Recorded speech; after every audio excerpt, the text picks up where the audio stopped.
fast to grow in the spirit, to have God in me, to go closer to God, and then change from the things that are not good or the bad things. The number one reason why I fast is to get a deeper relationship with my God.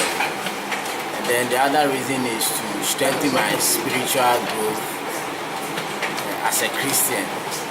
And then the other also reason, the third reason why I fast is to get answers quickly from God. I fast because I want to get closer to God. And when I fast, I hear God's voice more clearly, and I get closer to Him much more than the usual days. So once in a while I do a fast so that I don't lose the contact or the relationship that I have with God.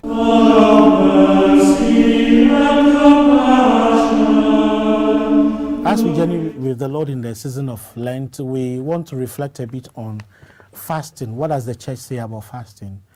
To talk about this, I'd like to take you back to the early church. And in the early church, there were two types of fasts. There was one they called the statio. Statio means to stand in vigil, to watch, or to keep watch.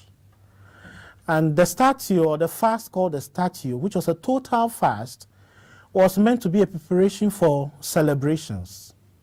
So, for example, if we have the celebration of a solemnity of the Lord or a feast of the Lord, you decide to fast the day before, the whole day, towards the feast of the Lord.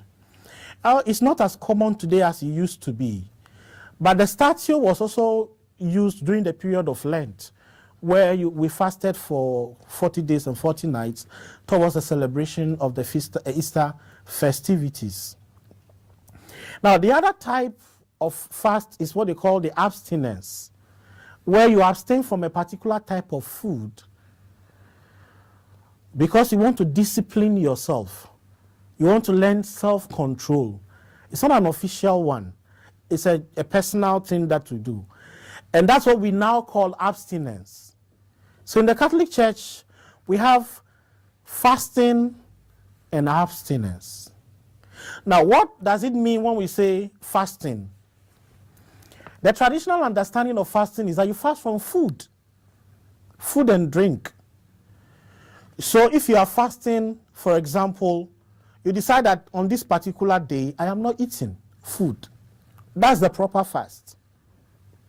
Now, with the fasting from food and drink, the church says that you can take one meal a day instead of the 3 square meals. Now, initially, they were taking the meal at the end of the day. Somewhere in the history of the church, it was brought to 3 p.m. and then in some places to 12 midday. But modern times, we've gone back to eating the meal at the end of the day. So you begin your fast without food and you break it in the evening. Let's say 6 p.m., you break your fast. And then the church expects that as you fast, you pray. It is not enough to just abstain from food, to stay away from food throughout the day. One needs to add prayer to it, so that as you are denying yourself, you're opening your heart to the grace of God. You're opening your heart to the Spirit of God.